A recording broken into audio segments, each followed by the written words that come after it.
बिस्मिल्लाहिर्रहमानिर्रहीम। दोस्तों, मैं हूँ एक मजदूर और किसान। मेरा तल्लुक़ है जनाब सर जमालपुर से, जो तहसील हासिलपुर की है और ज़िला बहावलपुर की है। जमालपुर का मशहूर मरूफ शहर है, जो किसान तबका बहुत काफ़ी रहता है।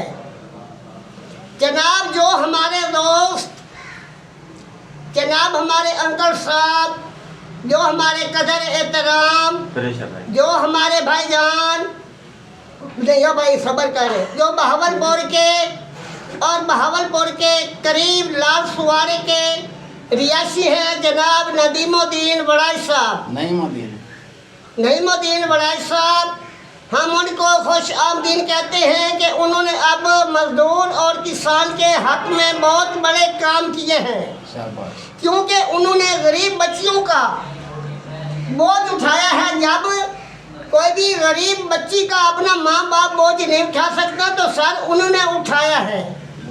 75 साल से हमें समझाएं कि किसी ने आज तक एक भी किसी गरीब को चाय का कप पिलाया हो। उन्होंने 5-6 लाख का सामान दिया और उनको खाना खिलाया, बहुत काफ़ी खिदमत की। हम दरख्वास्त करते हैं उनको कि आने दें, क्योंकि वो गरीब बच्चियों के हक में हैं। 75 साल से अब थोड़ी जितनी भी हुकूमतें आई हैं, मुझे समझाएं कि किसी गरीब की बेटी क्या बोझ किसी हुकूमत ने उठाया हो।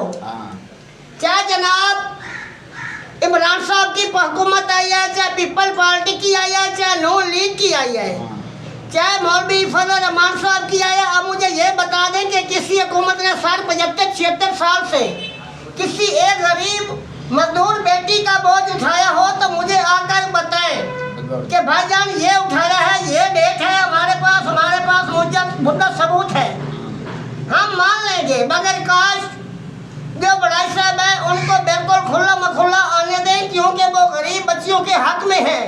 वो अपने नबी पाक के फरमान पर चल रहे हैं। वो किसी भी पार्टी का साथ नहीं देना चाहते, ना भी वो सियासत में आना चाहते थे, क्योंकि इन लोगों ने लोगों ने उन गरीब को बर्बाद कर दिया और नाकाम कर दिया। हम ये पूछना चाहते हैं कि जब वो मैदान में आएंगे तो गरीब बच्चियों का बोझ उठाएंगे और गरीब लोगों का हकूक अदा करेंगे। शुक्रिया, मेहरबानी, थैंक यू।